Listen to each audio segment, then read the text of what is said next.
Հաջորդը նախապատրաստվի Արթուր Հովհաննիսյանը։ Սիրելի հայրենակիցներ, եթե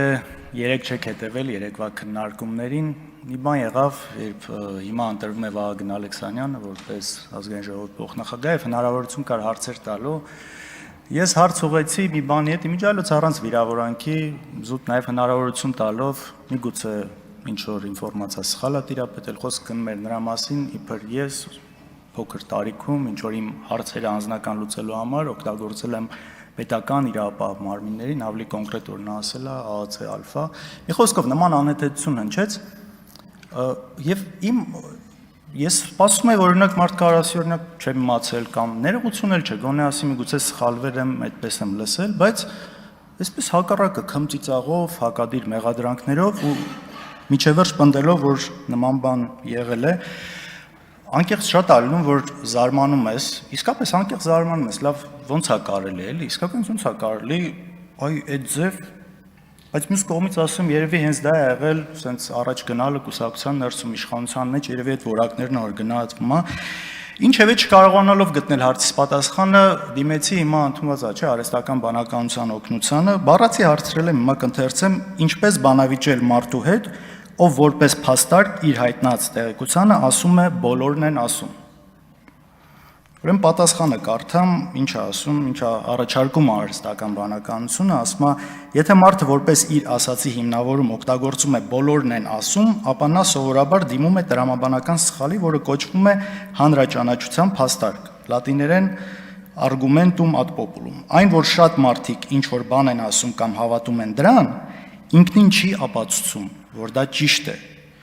Ու նաև ինչ որ առաջարկներ անում, ասում է արդյունավետ արձագանքելու համար կարող ես հանգիստ հարցեր տալ օրինակ, ովքեր են բոլորը, կարող ես նշել կոնկրետ աղբյուր կամ ապացույց։ Եթե նույնիսկ շատ են մարդիկ այդպես կարծում, ինչով է դա ապացուցում, որ դա ճիշտ է։ Կա հետազոտություն, տվյալ կամ փաստ, որը հաստատում է ասածդ։ Ասում է կարող ես նաև բերել պարզ հակաօրինակ, օրինակ ժամանակին գրեթե բոլորն էին կարծում, որ Արեգակը պտտվում է երկրի շուրջ, բայց մարդկանց մեծամասնության կարծիքը փաստ չէր։ Հիմա տպավորություն չլինի, որ սա զուտ իմ հետ կապված անձնական թեմա է, դրա համար եմ այսքան խոսում, չէ, ըստ երևույթին սա ընդհանուր նաև քարոզչական գիծ է, որը մենք տեսնում ենք երկար տարիներ, այսինքն մի բան հրամցնել, այնպես անել, որ բոլորն այդպես մտածեն ու ի վերջո փաստարկների դաշտից դուրս գալ, բոլորն իրար ասում են, դե սաղ էլ գիտեն, էլի բոլորն էլ այդպես են ասում, այս անհեթեթ պատասխանը։ Ու հաշվի առնելով, որ նաև տվյալ անձը փաստորեն քարոզչության ժամանակ PR-ի համար էր պատասխանատու, էլ ավելի այս փաստարկը բան է դարձնում ու մնացած մյուս այս տարածվող ու գեներացվող ստերի հետ կապված որոշակի բարձրաբանում է տալիս։ Երեք իմ խոսքից հետո Վիլեն Գաբրիելյանն այստեղ չի, բայց խոսեց նաև իմ մասին, ես լսել եմ իր ելույթը եւ այսպիսի բան կար, որ ասում է, ինձ թվում է Լեոն Քոչարյանը իսկապես հավատում է եւ անկեղծորեն չի հասկանում ինչ է եղել կամ բան։ Տեսեք, ես իհարկե չեմ վերապրել այդ ամեն ինչը, ես չեմ ուզում եթե ես փորձում եմ ինչ-որ բան ավելի վերհիշել, ոնց որ մյուս կողմի դիրքորոշում ներկայացնել, սա չի նշանակում, որ ես չունեմ այդ էմպաթիան, այդ ամեն ինչը վերապրած մարդկանց հետ կապված։ Եվ երբ որ ես ուրիշ կոնտեքստի մեջ ասում ես հպարտանում եմ շատ ձեռքբերումներով, որը եղել է հորս հետ կապված, սա չի նշանակում, հետո պետք է աղավաղել, որ դուք հպարտանում եք մարդի մեկով, ոչ ես չեմ հպարտանում։ Ես ինչպես կարող եմ հպարտանալ նման ողբերգության հետ կապված։ Մեծ ողբերգությունը ի վերջո մարդկային զոհեր են եղել, բայց սրա շրջանակում շատ ցավալի է, որ ամեն պատմություն, ամեն ինչ ընդհանրապես ունի երկու կողմ։ Եվ երբ որ օրինակ ինչպես այսօր Անդրանիկ Քոչարյանը խոսում էր, դեպքեր էր նկարագրում, բայց այդ կիսաճշմարտությունները, ոչ լիարժեքությունը բերում է այս նրան, որ ի վերջո բոլորը ասում են մի բան, որը կարող է մեղմ ասած այդքան էլ այդպես չի։ Օրինակ ինչ է ասում է Քոչարյանը եկավ Ռուսաստանից բանակը հավաքեց եւ ինչ որ հրահանգներ տվեց։ Բայց ախր դրան նախորդող բաներ են չի եղել։ Բեմահարթակից հնչում էին պաշտպանության փոխնախարարների անունները, կոչ էր արվում նրանց միանալ, կար խմորումներ նույն երկրապահում, այսինքն այդ օթից չի եղել ու խնդիր է եղել պահելու բանակը քաղաքական process-ներին ներգրավել։ Ես հիմա շատ չեմ ուզում խորանալ, երեք էլ ասի, որ ու նաև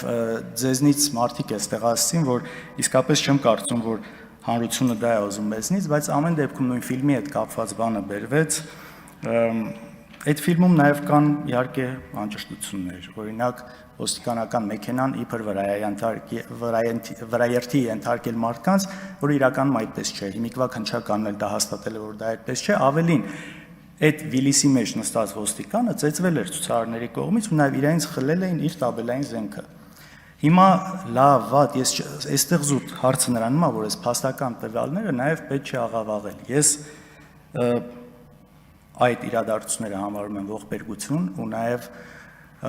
ուզում եմ հիշեցնել Նիկոլ Փաշինյանի խոսքը, ով ասել է, որ մարտի 1-ը չի բացահայտվելու, դեռևս 2018 թվականի փետրվարին, եթե չեմ սխալվում, ասել է չի բացահայտվելու մարտի 1-ի գործը, մարտի 1-ի սպանողները այնքան ժամանակ, քանի դեռ իշխանության են կազմակերպիչները։ Հիմա 8 տարի դուք իշխանության եք։ Ոչ մի հատ սպանության հետ կապված չկա բացահայտում, ինչը շատ ցավալի է։ Բայց 8 տարի դուք իշխանության եք։ Իսկ ինչ վերաբերում է Հռիփսիմե Գրիգորյանը ներկայացրել մի այդ վճռների մասով, մի այդ վճռի ինքն էլ եկավ, ձեր անունը տվեցի եկաք, մի այդ վճռի մասով հիմնական մեխը մի այդ վճռի այն էր, որ պետությունը բավական ջանք չի գործադրել սպանությունները բացահայտելու համար։ Հիմա եթե մեր հետ եք համատում, այս ընթացքում 2008-ի մարտի 1-ից մինչև այս ժամանակաշրջանը հայրս եղել է նախագահ 40 օր, դուք եղել եք 8 տարի, նաև այդ տեսանկյունից ու իմիջիայլոց նաև միջազգային այս ամեն ինչի կոնտեքստում միջազգային կառույցների զեկույցներ եք խոսում, նաև պետդեպի զեկույցը ու նաև այս բանում համատեքստում ոստիկանական բռնություն եւ այլ, օրինակ կոնկրետ իմ դեպքով, որի մասին ես խոսում եմ, ոչ մեկը չեք արձագանքում, իմ դեպքով ԱՄՆ պետդեպը զեկույց է հրապարակել, որտեղ անվանական իմ անունը գրված է ոստիկանների բռնության հետ կապված։ Մինչ այսօր գործը հարուցված 2023 թվականից, որտեղ ես ճանաչված եմ որպես դուժող ու մինչև այսօր չկա ոչ մի ոստիկան։ Ու այստեղ տեսանյութերը ամեն ինչը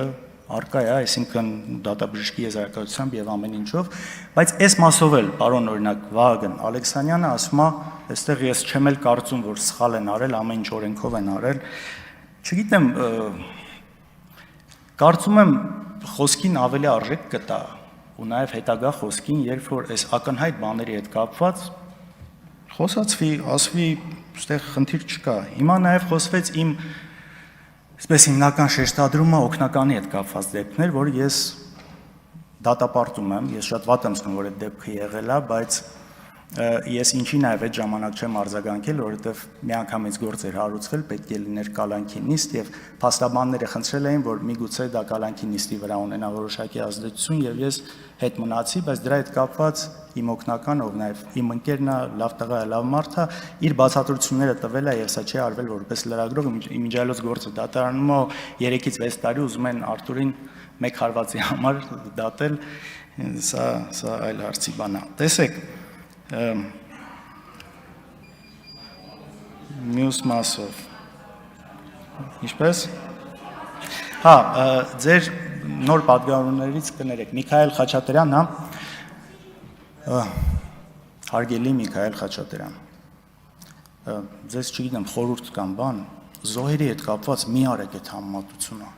ձեր իշխանության ու այն ժամանակվա։ Այստեղ ոչ մի ձևով չեք կարող դուք շահեկան դիրքում լինեք։ Այս իշխանության ժամանակ եղել են հազարավոր զոհեր, ու հետո Նիկոլ Փաշինյանը կանգնում ասում է, որ այդ զոհերը կարող էին չլինել, արդյունքը կլիներ նույնը։ Ու դուք համեմատում եք մի ժամանակաշրջանի հետ, որը ամենախաղաղն էր։ Եթե նույնիսկ մի զոհ ա եղել այն ժամանակ, դա շատ վատ է, բայց զոհերի թիվը, մարտական զոհերի թիվը եղել է 92, 10 տարվա կտրվածքով։ Եվ երբ որ դուք գալի ասում եք, ես ինչից եք խոսում, հիմա 2 տարի է չեն կրակում, իմիջիայլոց նույն այդ բանը ասում էին մինչև 2020 թվականի 44-օրյա պատերազմն, այսպես չէ, հուլիսյան դեպքերը, այս քարոզչական թեզը գնում էր չեն կրակում։ Աստված դա երբեք չկրակեն, բայց խնդրում եմ մի խեղաթյուրեք։ Այս մասով հաստատ շահեկան դիրքում չեք հայտնվելու։ Այլ արձագանքեր ու բաներ կար, բայց երևի թե առիթ կընձեռնի դեռ այս օրերի ընթացքում։ Շնորհակալություն։